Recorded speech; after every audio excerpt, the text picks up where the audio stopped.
책을 읽은 다음에 이해를 못하는 학생들이 있습니다. 집에서도요, 아이들 책 읽고 나서 질문했을 때 무슨 내용인지 방금 읽었는데도 전혀 기억이 나지 않는다고 하는 친구들이 있어요.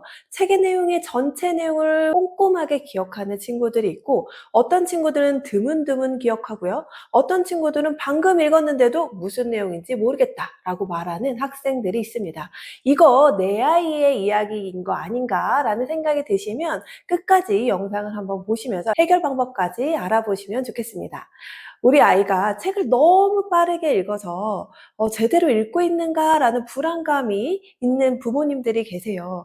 그런데 문해력이 높은 친구들은 좀 다른 양상을 보입니다. 이 친구들은 집에서 매일 이런 것들을 하고 있는데요.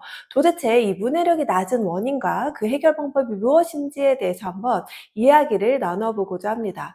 실제로요, 문해력으로 성적 예측까지 가능하다라는 사실을 알고 계신가요? 최상위권의 5%의 친구들은 문해력이 높으면서 이 친구들은 내용을 정확하게 이해하고 이해하는 것뿐만 아니라 자신의 생각을 재구조화할 수 있는 능력까지 가지고 있습니다. 그리고 상위 15%의 친구들은 책의 내용을 정확하고 빠르게 이해하는 능력을 가지고 있고요. 대다수의 많은 아이들은 책의 내용을 읽긴 읽었으나 드문드문 기억하거나 정확하게 이해하지 못하는 친구들이 어떻게 보면 좀 더 많습니다. 그렇다면 이렇게 성적 예측까지 가능한 이 문해력을 우리는 빠르게 키워줘야 할 필요가 있겠죠. 그 원인에 대해서 살펴보면 우리가 이렇게 말하는 일상어휘와 교과서에서 보는 학문어휘가 아주 다르다라는 점이에요. 실제로 예를 들어 어떤 문장을 제가 하나 읽어드릴게요. 이 책은 비문학 도서인데요. 이런 문장이 있습니다. 다른 나라에서는 국내 기업을 보호하려고 수입되는 물품에 관세라는 세금을 받아. 그래서 수입품은 관세만큼 물건값이 비싸지게 돼. 하지만 홍콩은 관세를 면제해주는 정책을 펴기로 했어. 이런 문장이 있다고 볼게요. 여기에 나오는 단어들 한번 살펴볼까요? 수입, 물품, 관세, 세금, 면제, 정책 이런 단어들이 한 문장, 두 문장 안에 여러 단어가 있습니다. 그런데 이거 일상적으로 우리가 하는 대화 속에 이런 말을 하나요? 우리 아이들이 이런 말을 하면서 대화할 수 있는 내용들이 없죠. 그러다 보니까 친구들이 평소에 쓰는 일상어휘는 실제로 학문어휘로 보고 있는 이 어휘들을 경험할 수 있는 일들이 별로 없다라는 거예요. 그러면 당연히 교과서를 이해하는 능력이 떨어질 수밖에 없겠죠. 그리고 제가 처음에 이 말씀을 드렸습니다. 상위 5%, 최상위권의 친구들은 이 책의 내용이나 교과서의 지문을 정확하게 이해하는 것뿐만 아니라 그 내용에 대한 자신의 생각을 가지고 있다라는 말씀을 드렸는데요. 이 내용은 뭘까요? 네, 단순히 읽기 활동만 했다는 것이 아니라 아웃풋하는 활동을 했다는 거예요. 즉, 책의 내용을 읽은 다음에 혹은 교과서의 내용을 읽은 다음에 이것을 자기의 뜻으로 재구조화하는 어떤 활동을 했다거나 질문을 하면서 답변을 했다거나 글로 표현해 봤다거나 뭔가 아웃풋하는 활동을 했다는 겁니다. 물론 이런 학문어휘를 잘 알기 위해선 어떤 게 필요할까요? 첫 번째로는 한자 어휘를 공부하는 연습이 좀 필요합니다. 여러 가지 한자 교재들이 되게 많을 텐데요. 한자 급수를 따기 위한 그런 공부가 아니라 정말 학문어휘를 알기 위해서 우리나라의 대부분의 학문어휘는 한자 어휘를 포함하고 있기 때문에 그 한자어를 공부하면서 아이들이 이해하게 되는 것들이 굉장히 많을 거예요. 그런데 한자 어휘에 대한 공부는 정말 많은 부분에서 이야기하고 있으니 문제집을 활용하실 수도 있고 혹은 학습지를 활용할 수도 있고 다양한 방법을 활용할 수도 있기 때문에 그 방법을 활용해서 공부를 꾸준히 해보는 것이 좋습니다. 제가 이번에 해결 방법으로 드리고 싶은 부분은 바로 질문을 하고 답변을 해서 이 친구가 이 책에 대해서 자기 생각을 가질 수 있는 가장 쉬운 방법에 대해서 안내해 드리려고 합니다. 시중에 나와 있는 모든 독서 관련 교재들도 마찬가지고요. 실제로 저희도 수많은 교재들을 만들고 아이들과 수업을 하지만요. 이 모든 독서 관련한 발문의 방법은 딱 한 가지로 되어 있습니다.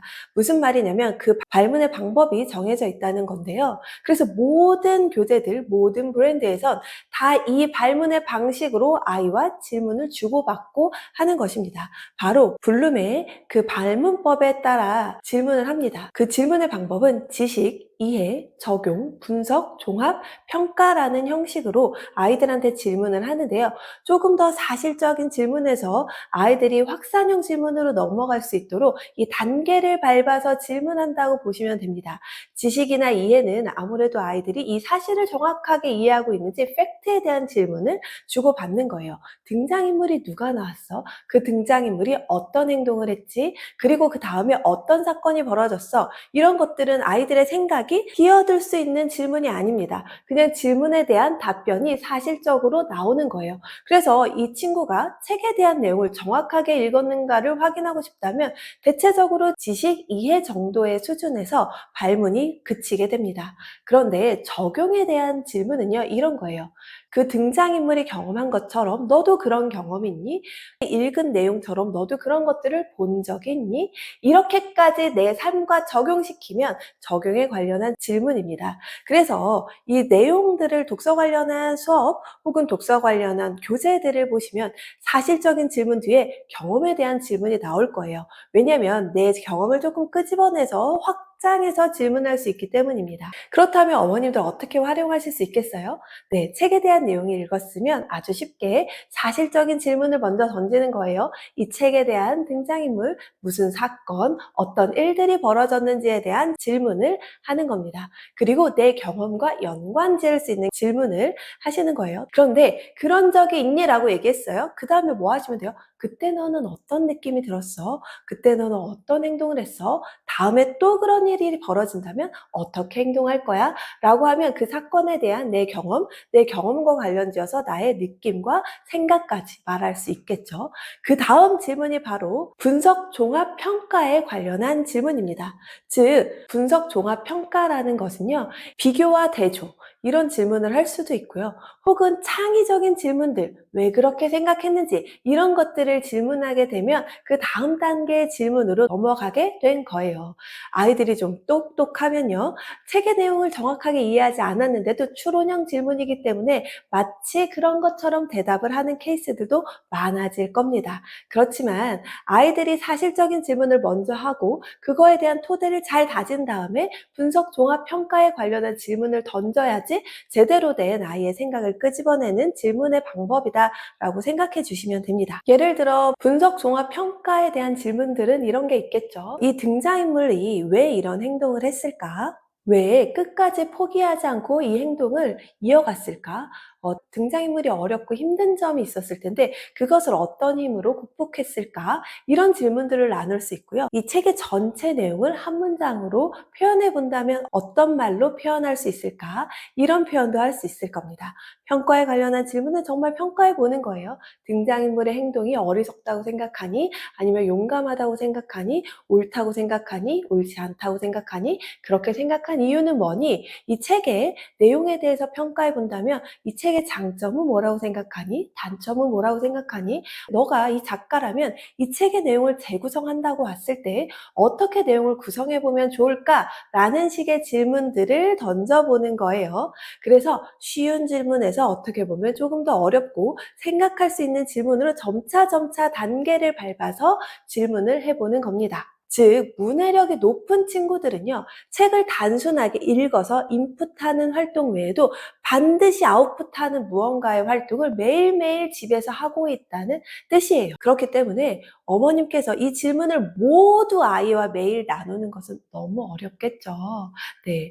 그래서 아이한테 이렇게 편안하고 쉬운 질문을 하기도 하고 조금 더 생각할 수 있는 질문을 던질 수도 있을 겁니다.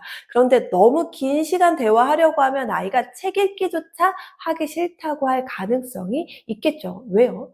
엄마는 내가 책만 읽으면 자꾸 나를 앞에다 앉혀놓고 질문하고 답변하게 만들더라. 그래서 책을 더 꼼꼼하게 읽기 싫어 할 수도 있거든요. 특히 고학년이나 중등부의 학생들은 당연히 어머님과 대화하는 게 어려울 거예요. 그러면 노트 한 권을 마련해 주셔도 됩니다. 그리고 거기에 가벼운 질문을 적어놓고 아이가 그 질문에 대한 답변을 한 줄씩만 쓰게 하는 것도 도움이 될 거예요. 내 아이가 책을 읽고 자신의 생각까지 가지고 내용을 재구성해 볼 수 있다면 이 친구의 문해력은 월등하게 높아질 겁니다. 문해력이라는 언어의 뜻 자체가 자체가 책을 단순하게 이해하고 해독하는 것뿐만 아니라 그 책의 내용을 자기가 잘 일상생활에서 활용할 수 있는 것까지 내포하고 있기 때문에 아이들이 책을 읽고 그 내용을 잘 활용해서 답변할 수 있도록 방금 말씀드린 6가지 블룸의 질문의 방식으로 아이와 대화를 나누면서 이 아이의 사고력을 조금씩 높여가는 연습을 해주시면 정말 좋을 것 같습니다. 제가 주의사항 한 가지 말씀드렸죠. 너무 긴 시간보단 꾸준히 하는 것이 훨씬 중요하고 잠깐 하기보다 매일 5분, 10분씩 매일매일 집에서 활동해 보는 것이 너무나도 중요합니다.